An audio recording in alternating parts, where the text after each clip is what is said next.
Jadi kalau gini, Anda kalau bekerja, saya, Anda, kita bekerja, kan dapat gaji ya? Gaji. Ya, itu bahasa Arabnya gaji. Sekarang ada yang menyebut ratib.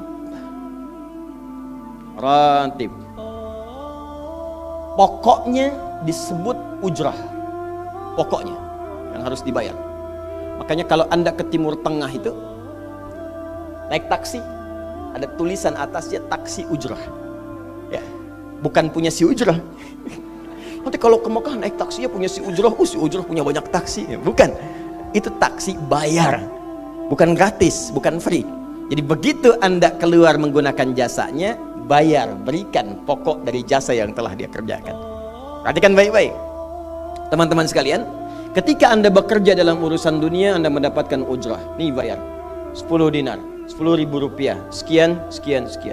Ketika Anda kerjakan untuk misi akhirat supaya bekal untuk pulang, bukankah 10 juta ditabung, tabung, bikin rumah kan?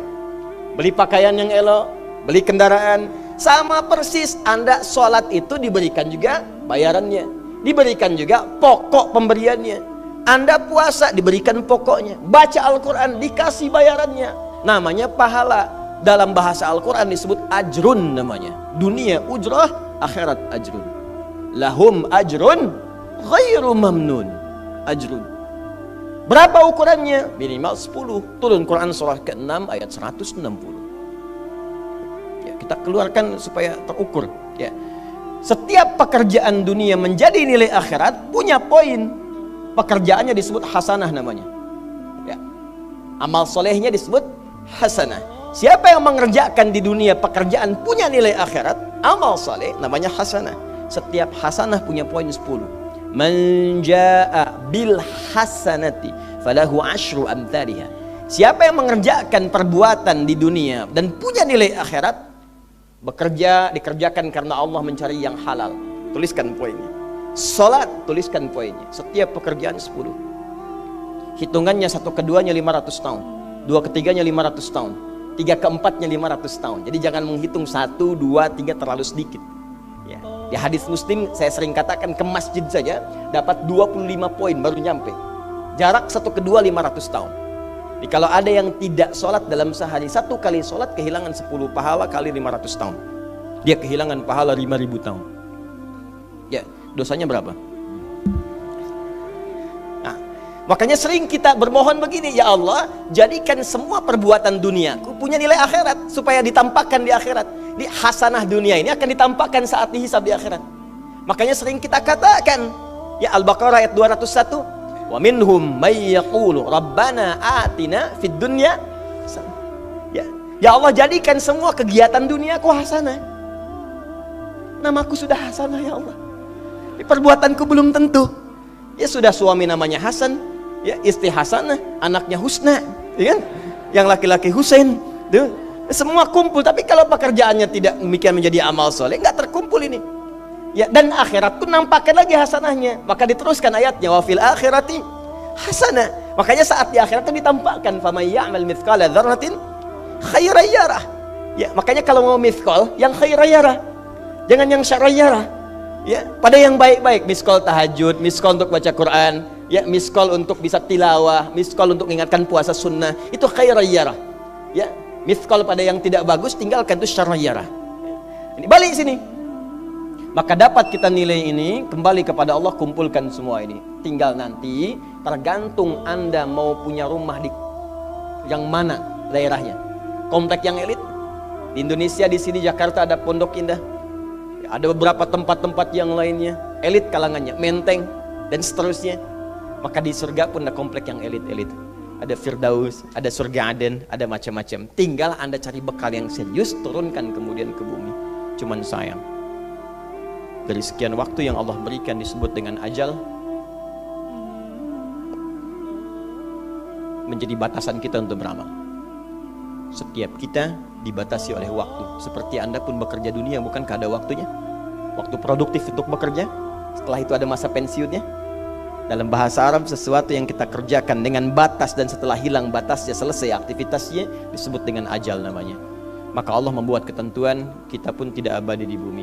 Setiap kita punya batas waktu, kalau selesai dinas kita dan pulang kita untuk mempertanggungjawabkan semua yang kita kerjakan di sini. Maka turun Quran surah ke-7 ayat 30 berapa? 4 untuk menggambarkan ini. Walikulli ummatin ajal fa idza jaa ajaluhum la yastakhiruna sa'ata wala yastaqdimun. Setiap umat seluruhnya tanpa kecuali itu pasti punya batas waktu untuk beraktivitas dan selesai pulang. Aktivitas kita ketika bergerak mencari kehidupan ma'isyah, pekerjaannya disebut dengan asya. Diingatkan kalau harakat fathah turun ke bawah kasrah artinya selesai harakatnya, hilang pekerjaannya. Dari asya menjadi isya. Setiap hari diingatkan kita dengan sholat isya. Hei, seaktif-aktifnya Anda, sesibuk-sibuknya akan selesai semua itu dan semua kita akan pulang. Bukankah setelah isya kita terpejam? Itu kan latihan. Makanya dalam doa saat akan tidurnya disebutkan bisikallahumma amutu wa ahya. Ada riwayat lain ahya wa amut. Riwayat populernya amutu wa ahya. Mungkin malam ini saya pulang, saya meninggal.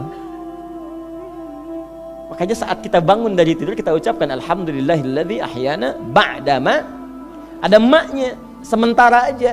Satu saat mungkin pulang. Kita nggak tahu di bagian mana yang tidur itu mengakhiri kehidupan kita saat kita pulang. Karena itu serius. Ada saatnya kita pulang. Nah teman-teman, ternyata sudah tahu akan pulang pun masih ada yang tidak memanfaatkan waktu dengan baik. Tanyakan pada setiap manusia ya, dari detik ini, dimulai dengan diri kita manusia kan? Tanyakan pada diri kita, Anda wafat tidak? Anda pulang tidak? Anda meninggal tidak? Kalau sadar pulang, maka cari bekal yang baik. Berarti Allah benar kan? Kata Allah setiap kita akan wafat. Kullu nafsin dha'iqatul maut. Setiap yang punya jiwa meninggal. Bahkan dikasih informasi jelas kok. Ya, yang bawa maut disebutkan namanya malakul maut. Quran surah 32 ayat ke-11. Qul yatawaffakum malakul mautil ladzi wukkila bikum. Disebutkan.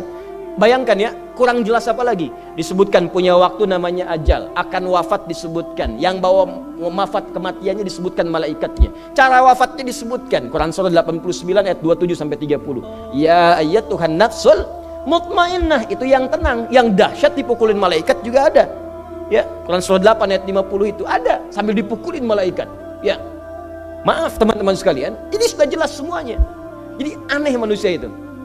Sudah tahu akan meninggal, tahu ada kenikmatan, ada siksaan, tahu ada surga, ada neraka, tahu ada kenikmatan kubur, ada siksa kubur. Kenapa masih main-main juga?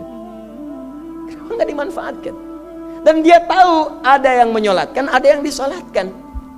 Apa nggak sempat terfikir ketika Anda wafat siapa yang menyolatkan? Bukankah yang paling indah yang menyolatkan orang yang selama ini kita rawat? Anak yang pernah dikandung, diberikan ASI, dirawat-rawat. Anda menyiapkan apa gitu? Kita menyiapkan apa? Sayang-sayang investasi keluar banyak ketika wafat gak bisa berlaku apapun. Bahkan ada yang sebelum wafat pun sudah dibuang dari keluarganya. Waliyadzubillah. Nah, sekarang dari sekian kegiatan aktivitas kita, berapa yang sudah punya nilai di mata Allah menjadi amal saleh? Sekarang kita ukur. Ya, sekarang kita ukur. Pelan-pelan sebentar ya. Ini rata-rata usia berapa tahun? Oh baik, 40 tahun ke atas ya. Ya. Walaupun atasnya mungkin agak banyak, atas gitu ya, bagian. Nggak apa-apa. Fokus sini ya, edisi kali ini fokus saja. Biarkan saya yang datang, terangkan, tulis, hapus ya. Antum simak aja lah, simak, tulis dengan baik, mau ketawa-ketawa, sudah masuk surga, alhamdulillah. Udah cukup dengan amin, lihat dulu. Ini saya sering sampaikan, ini kita kasih batas standar di Al-Quran aja lah, 40 tahun misalnya. Ya, standar keseriusan beraktivitas. Ya, lihat sini. Konon dalam sebuah penelitian sederhana, manusia itu kalau dihitung-hitung aktivitasnya setengah dari usianya, itu umumnya walau tidak semuanya teralokasikan untuk tidur, beristirahat, tidur. Dari mulai lahir, bayi kecil tidur, dewasa beraktivitas, tidur siang, tidur malam, tidur macam-macam, tidur kecapean, tidur ngantuk, tidur lelah, tidur segala rupa, tidur. Setengah dari usia. Jadi kalau 40 tahun, tidurnya berapa tahun? 20 tahun. Baik. Sisanya beraktivitas, ya. Nah, itu berapa tahun? 20 tahun. Jadi di sini kalau kita hitung, ya kalau beriman, alhamdulillah kita sholatnya, puasanya, baca Qurannya, tapi juga kerjanya, tertawanya, candanya, macam-macamnya 20 tahun. Dari 20 tahun ini, berapa yang jadi aktivitas ibadah? Yang jadi ibadah berapa? Ya, jangan terlalu pesimis ya, ambil 10 tahun misalnya. 10 tahun ibadah. Nah, jadi di sini adalah sholatnya, baca Qurannya, puasanya dan sebagainya, sedekahnya, infaknya. Apakah semua ibadah itu langsung diterima? Belum tentu. Syaratnya ikhlas. Wa ma umiru illa liya'budullaha mukhlishina lahuddin. Quran surah 98 ayat 5. Pertanyaannya, dari ibadah yang kurang lebih 10 tahun ini, berapa tahun yang ikhlas? Ya, ambillah tengah-tengahnya 5 misalnya kan? 5 tahun. Ini yang ikhlas, insya Allah. Yang ikhlas kurang lebih 5 tahun. Jadi usia 40 tahun ini, yang produktif amalan yang kurang lebih harapan kita diterima oleh Allah insya Allah 5 tahun. Dosanya berapa tahun?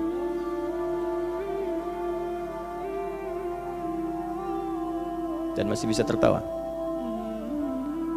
dan masih mengharap surga, masih ingin ke surga Firdaus, masih ingin mendapatkan segala hal yang istimewa. Sementara kita sadar, gini caranya begini, coba ucapkan dengan kalimat yang lantang bahwa Anda tak punya dosa. Kalau tak mampu, berarti punya dosa. Ucapkan Anda sudah siap ke surga. Kalau tak mampu, amalnya masih kurang. Jadi kalau sudah merasa amal masih kurang, dosa banyak, terus masih main-main juga. Sudah tahu usia sudah di atas ini, ada yang 50, 60 tahu, waktunya sedikit. Yang kemarin-kemarin banyak yang sia-sia. Jadi kalau yang kemarin-kemarin kurang, masa sisanya masih dikurangi juga? Anda 40 tahun, 50 tahun, 60 tahun. Sekarang anak 4, 5 tahun, bahkan matanya buta, ada laki-laki, ada perempuan, sudah jadi penghafal Quran. 5 tahun hafal Quran, belum baligh, dan berharap punya bekal di hadapan Allah. Kemarin sahabat saya, Syekh Ali Jabir, ya, datang ke Bekasi, cerita tentang Kaila, anak 5 tahun, mata buta, murajaah hafalan Quran sehari 5-7 juz. Dikatakan oleh beliau, Kaila, apa nggak capek terlalu banyak? Kamu kan punya uzur di hadapan Allah.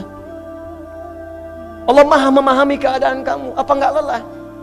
Saya malu justru kepada Allah kalau kurang daripada itu.